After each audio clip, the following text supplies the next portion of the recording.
Greater Noida की police ने एक ऐसी चोरी का खुलासा किया है जिसके बारे में ना तो किसी ने एफआईआर दर्ज कराई, ना ही इस चोरी के बारे में पुलिस को भनक लगी थी।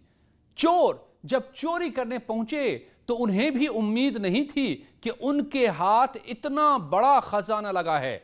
वो अपनी थैली में पैसे और सोना भरते भरते थक गए। आखिर में 40 किलो सोना और करीब 8 करोड़ नकदी लेकर चलते बने। बाकी पैसे इसलिए छोड़ गए कि दूसरे दिन आकर फिर से चोरी करेंगे।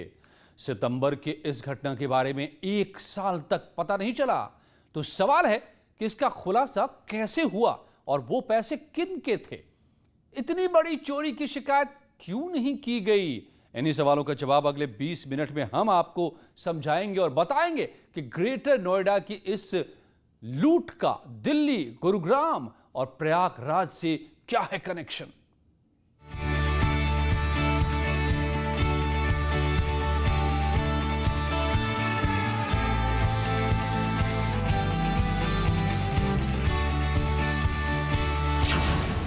ग्रेटर नोएडा यूपी का ऐसा शहर जो रात में चमकता है,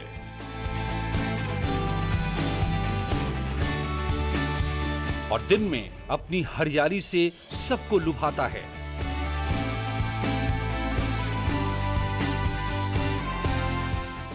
यहां गरीबों की झोपड़ियां कम, अमीरों के आलीशान बंगले, विला और मिडिल क्लास के लिए हाई राइज इमारतें हैं।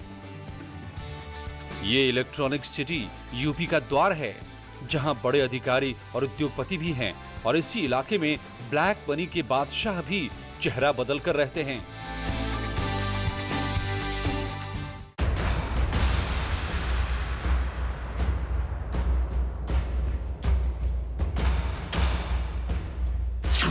ग्रेटर नोएडा पुलिस ने ऐसे ही एक काले धन के कुबेर का पर्दाफाश किया है, जिसके फ्लैट से 40 किलो सोना और करोड़ों रुपए कैश चोरी हुआ था। चोरी के 1 साल हो गए, लेकिन अब तक ना तो उसने पुलिस में शिकायत की और ना ही उन पैसों को लेकर किसी से जिक्र किया। ग्रेटर नोएडा की पूर्वांचल सिल्वर सोसाइटी 4000 वर्ग फीट के इस विला में 20 सितंबर 2020 में चोरी हुई थी। पूर्वांचल सिल्वर सिटी नाम से मशहूर इस सोसाइटी में करीब 10 चोर दाखिल होते हैं। जैसे ही कमरे के अंदर पहुंचते हैं, उन्हें बहुत बड़ा खजाना मिल जाता है। उन्हें उम्मीद नहीं थी कि एक विला में इतने पैसे हो सकते हैं। चमकते सोने को देखकर चोरों की बाँछें खिल गई और वो अपनी बैग में पैसे के साथ सोना भी भरने लगे। 40 किलो सोना और करीब 8 करोड़ रुपए भरने के बाद चोर विला से फरार हो गए। ठीक आप मेरे पीछे देख रहे हैं, ये इसी अपार्टमेंट से होती है जो कहानी की शुरुआत, सिल्वर सिटी। यहाँ पर ही एक जो फ्लैट है, उस फ्लैट में करोड़ रुपए का सोना, गोल्ड बिस्किट, काफ़ी नकदी उसको छुपा के रखा गया था। पूछताछ में ये क्लियर हुआ कि एक मकान है सिल्वर सिटी करके ग्रेटर नोएडा में। उस मकान में पिछले साल 2020 सितंबर के महीने में ये 10 लोग मिलकर एक घर से चोरी किया गया।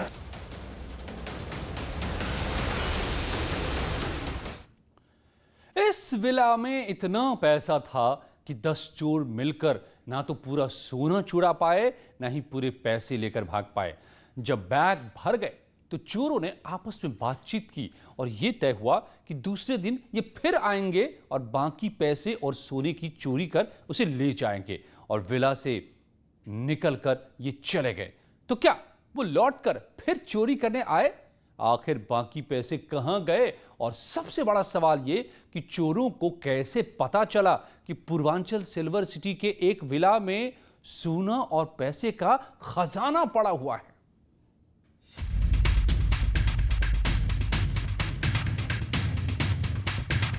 जब पुलिस ने इस मामले का खुलासा किया तो कई सवाल एक साथ सामने आए। विला किसका है और कहां से पैसे आए? चोर विला तक कैसे पहुंचे? और चोरी के बाद बाकी पैसे कौन ले गया? पुलिस की माने तो पूछताछ में गिरफ्तार चोरों ने बताया कि चोरी के बाद पैसे और सोने को चोरों ने आपस में बांट लिया। उस चोरी का माल में ये लोग आपस में बांट दिए। बांटने के बाद ये लोग अपना अपना अभी तक आराम से रह रहे थे। एक व्यक्ति को 65 लाख कैश मिला है और एक व्यक्ति को चार सोने का बिस्किट जो 1 किलो का है एक वो मिला है। तो लगभग 2 करोड़ 65 लाख के आसपास एक व्यक्ति को मिला है, जो प्रथम दृष्टया पूछताछ में पता चल रहा है। बाकी और सोना कौन ले गया? इस पूरा घटना का जानकारी एक व्यक्ति को पहले हुई थी। हो सकता है उनको जो जिनका मकान था वहां रखा गया सूचना, उनका अंदरूनी बात किसी को इनके पास पहुंच गई होगी, तो उन्होंने टीम इकट्ठा किया। तो गोपाल है जो मुख्य रूप से बता सकते हैं कि वो टीम लीडर है, जो अभी गिरफ्तारी नहीं हुआ है। गोपाल का द्वारा टीम गठन किया गया था। पता चला कि विला में अकूत संपत्ति है, तो उसने अपने दोस्तों के साथ इस चोरी को अंजाम दिया। आरोप है कि बाकी पैसे और सोना गोपाल लेकर फरार हो गया। पुलिस की तफ्तीश की अगर माने तो इस पूरे मामले में गोपाल नाम के एक आरोपी को तलाशा जा रहा है, जो फिलहाल फरार है। जिस तरह से गोपाल के बारे में महत्वपूर्ण जानकारी मिली कि गोपाल को यहाँ पर उस काली संपत्ति, उस अवैध संपत्ति को देख रेख करने के लिए सुरक्षा गार्ड के तौर पर यहाँ पर तैनात करवाया गया था। और इस मामले में गोपाल ने ही एक साजिश के तहत उन तमाम अन्य पूरे 10 लोगों के साथ मिल करके इस अपराध को अंजाम देने का प्लान बनाया और उसके बाद इस मामले को अंजाम दिया। हालांकि गोपाल कहां है, किस तरह से कहां छुपा हुआ है, इन तमाम मामलों पर पुलिस पर सवाल यह है कि जब किसी ने शिकायत नहीं की तो चोरी का खुलासा कैसे हुआ, जबकि पुलिस को भी इस चोरी के बारे में कोई जानकारी नहीं थी। और विला किसका है, कहां से करोड़ों रुपए कैश और सोना लाया गया था, क्या ये ब्लैक मनी थी? चोरी के खुलासे की कहानी बहुत दिलचस्प है। गिरफ्त में खड़े चोरी के आरोपी मस्ती में अपनी जिंदगी जी रहे थे।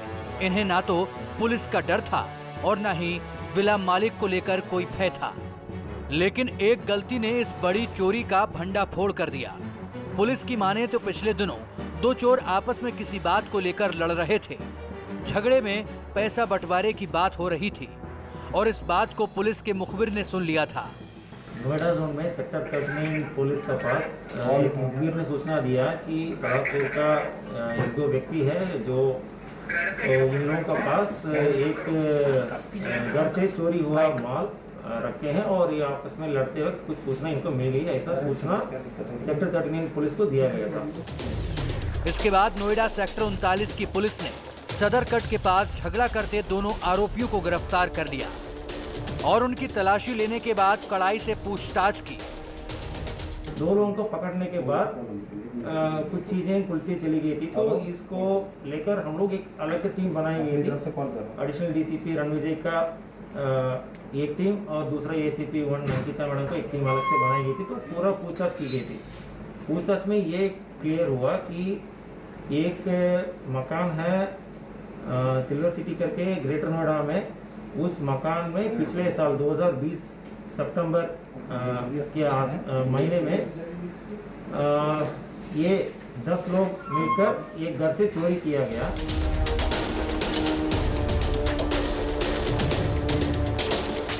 पूछताछ में दोनों आरोपियों ने बताया कि पूर्वांचल सिल्वर सोसाइटी के इस विला से 40 किलो सोना और करोड़ों रुपए कैश की चोरी की और उसे आपस में बांट लिया। इतनी बड़ी चोरी की बात सुनते ही पुलिस एक्टिव हो गई और तुरंत इनके साथियों की तलाश में जुट गई। कुछ घंटों की मशक्कत के बाद पुलिस ने 6 आरोपियों को गिरफ्तार कर लिया।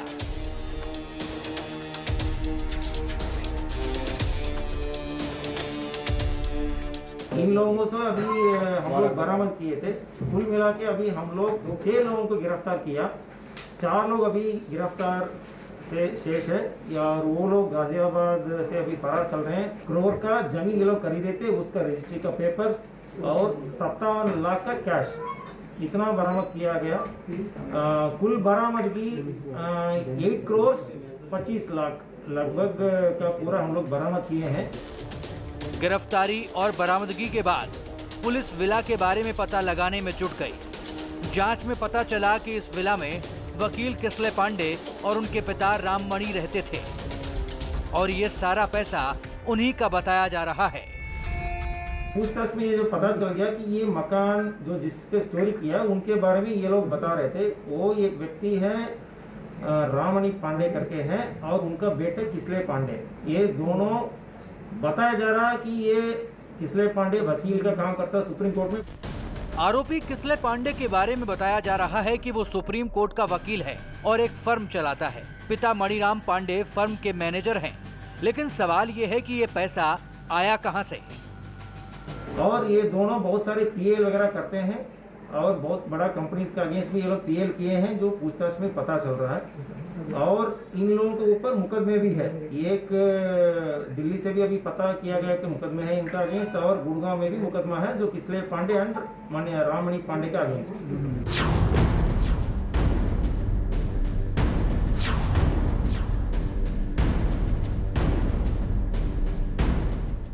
नोएडा पुलिस का कहना है कि अब इस मामले की जांच में ईडी भी शामिल होगी, क्योंकि मनी लॉन्ड्रिंग का मामला हो सकता है। पैसों के स्रोत की जानकारी के लिए जांच जरूरी है। नोएडा पुलिस को इस मामले पर शक है कि इस मामले पर बेनामी संपत्ति और मनी लॉन्ड्रिंग का मामला भी हो सकता है। लिहाजा इस मामले की गंभीरता को देखते हुए इस मामले की जानकारी केंद्रीय जांच एजेंसी ईडी और इनकम टैक्स को दी गई है।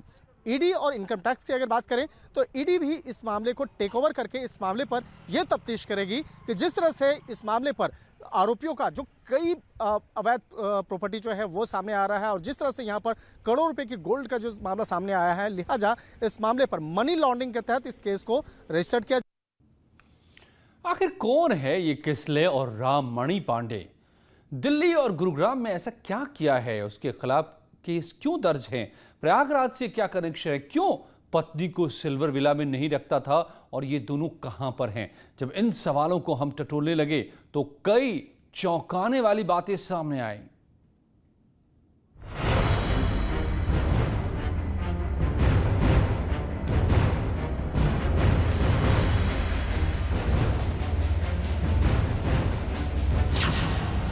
दिल्ली में मुकदमा, गुरुग्राम में कई केस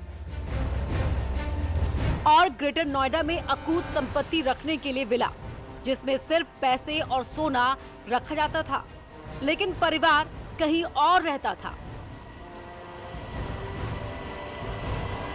ये जीटा 1 स्थित आम्रपाली ग्रैंड सोसाइटी की तस्वीर है। 4000 वर्ग फीट के विला नंबर ए, बी और सी के सामने BMW, 2 Mercedes, Honda city, i20, Indigo CS समेत 7 कारों का बेड़ा खड़ा है। यहीं पर एडवोकेट किसले पांडे की पत्नी पूनम रहती हैं। बताया जा रहा है कि विला सुप्रीम कोर्ट में एडवोकेट होने का दावा करने वाले राममणि पांडे और डॉक्टर किसले पांडे का है। दोनों की तलाश में जब पुलिस यहां पहुंची तो घर पर सिर्फ किसले की पत्नी मिली। पुलिस की शुरुआती तफ्तीश में ही किसले पांडे का नाम सामने आया, जो अपने आप को वकील बताता है। हालांकि वो मूल रूप से इलाहाबाद का है और किसले पांडे के पिता राममणि पांडे की जो भूमिका है वो काफ़ी संदिग्ध है। तो कहीं इस मामले पर किस तरह से बाकायदा ये पिता और पुत्र ने मिलकर के इस पूरे काली कमाई को अंजाम दिया है, तो इसको भी बाकायदा इन्वेस्टिगेशन किया जा रहा है। इस मामले में किसले पांडे की जो पत्नी है पूनम पांडे, उससे भी बाकायदा इस मामले में पूछताछ की जा रही है। पत्नी पूनम पांडे ने बताया कि किसले और उसके पिता इस वक्त इंडिया में नहीं हैं। दोनों अपने काम से विदेश जाते रहते हैं। फिलहाल वो ऑस्ट्रेलिया में हो सकते हैं। अब सवाल ये कि दोनों विदेश दौरे पर क्यों जाते हैं। जो प्रारंभिक जानकारी हम लोगों को गिरफ्तार अभियुक्तों से मिली है, उसके अनुसार हम लोगों ने टीमें लगा दी हैं और हमारी 5 टीम अभी लगातार काम कर रही है। इसमें कुछ उन लोगों के जो इन्वॉल्व इसमें लोग हैं, उनके बैकग्राउंड्स, उनके प्रोफाइल के बारे में जानकारी मिली है, उसको भी हम लोग आगे डेवलप कर रहे हैं। और बाकी जो कोर्ट्स और बाकी डिफरेंट पुलिस स्टेशंस, जेल्स वगैरह में जो चीज़ें रजिस्टर्ड हैं, उनके बारे में जानकारी प्राप्त करके हम लोग इस मामले को आगे बढ़ा रहे हैं। ऐसे कयास लगाए जा रहे हैं कि दोनों किसी बहुत बड़े काले धन के नेटवर्क से जुड़े हुए हैं। राममणि पांडे और उसके बेटे के खिलाफ दिल्ली और गुरुग्राम में दर्ज मामलों के बारे में पुलिस ने जानकारी जुटानी शुरू कर दी है। राममणि पांडे और उनका बेटा किसलय पांडे यूं तो लॉ फर्म चलाते हैं और किसलय पांडे खुद को सुप्रीम कोर्ट का वकील बताता है, लेकिन इनके खिलाफ आपराधिक मुकदमे भी दर्ज हो चुके हैं। इंडिया बुल्स फाइनेंस कंपनी के जनरल मैनेजर्स को ब्लैकमेल करने के मामले में इनके खिलाफ एफआईआर हुई थी। आरोप है कि इन्होंने 10 करोड़ की रंगदारी मांगी थी और इस मामले में मुकदमा दर्ज होने के बाद गुरुग्राम से पुलिस ने इन्हें गिरफ्तार किया था और जेल भी भेज दिया था। इसके अलावा भी दोनों के खिलाफ कई ऐसे मामले हैं जो दिल्ली और हरियाणा के थानों में दर्ज हैं, जिनकी जानकारी पुलिस जुटा रही है। मुकदमे पंजीकृत हैं दिल्ली में, गुड़गांव में, और जो हम लोगों को जेल्स वगैरह से भी जो इन्फॉर्मेशन मिली हैं उसके हिसाब से डिफरेंट टाइप्स ऑफ क्राइम इनके अगेंस्ट रजिस्टर्ड हैं, जो इसमें जो मुख्य रूप से जो राममणि पांडे और किसलय पांडे हैं, इनके जो नाम आए हैं इनके विरुद्ध मुकदमे पंजीकृत हैं। फिर इस जो प्रकरण हम लोगों ने जिसको रिकवर किया है उससे इनका क्या कनेक्शन है, किस तरीके से आए हैं, इन सभी चीज़ों में हम लोग लगातार लगे हुए हैं। इंडिया बुल्स का भी नाम इसमें आया कि इंडिया बुल्स का भी के द्वारा भी इनके विरुद्ध मुकदमा पंजीकृत कराया गया था। पुलिस एक एक कड़ी जोड़कर मामले की तह तक जाने में जुटी है। किसलय पांडे और राममणि की एक कड़ी प्रयागराज से भी जुड़ी है। बताया जा रहा है कि ये परिवार मूल रूप से प्रयागराज का रहने वाला है और इनके पास अकूत संपत्ति है। राममणि पांडे की अगर पारिवारिक पृष्ठभूमि की बात करें तो टूटी की पूरा गांव में उनके पिता रामचंद्र रहते हैं, जो कि पहले पंडिताई करते थे। इनके बड़े भाई राम शिरोमणि, जो कि यूपी पुलिस में दारोगा के पद पर चयनित हुए थे, बाद में एएसपी तक पहुंचे थे और उनका एक सड़क दुर्घटना में उनकी मौत हो गई थी। इसके साथ ही साथ दूसरे नंबर पर राममणि पांडे हैं, जो कि अपने आप को वकील बताते हैं और बेटे के साथ वो एक लॉ फर्म भी चलाते हैं। और तीसरे भाई शेषमणि पांडे, जो कि पीसीएस थे और मौजूदा समय में प्रमोट होकर आईएएस बन गए हैं और कुछ दिनों पहले तक चित्रकूट के डीएम भी रहे हैं। और चौथे भाई महेश मणि, जो कि कानपुर में वकालत करते थे और लखनऊ में भी वकालत करते थे, लेकिन कोरोना काल में उनकी मौत हो गई है। तो बेहद साधारण परिवार रखने वाले व्यक्ति के पास इतनी अकूत संपत्ति कहां से आई, अब ये पुलिस के लिए जांच का विषय है। किसलय की पत्नी पूनम पांडे जिस विला में रहती हैं, उसकी कीमत करीब 2 करोड़ रुपए है। पांडे परिवार के पास 3 विला हैं, जिसकी अनुमानित कीमत 6 करोड़ है। किसलय के परिवार में 7 सदस्य हैं। बताया जा रहा है कि पांडे परिवार सिल्वर विला के सबसे अमीर परिवारों में से एक है। उनके पास इतने पैसे कहां से आते हैं, कोई नहीं जानता। इतनी बड़ी चोरी होने के बाद भी केस दर्ज न कराना शक पैदा करता है।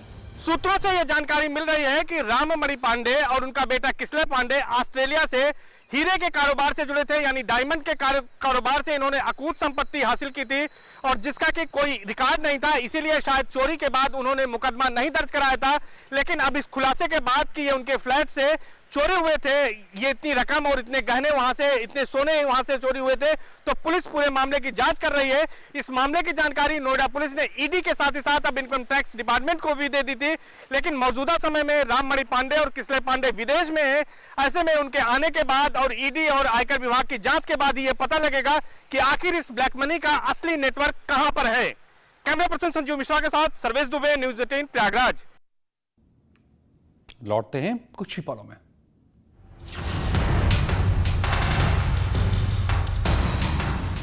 इस न्यूज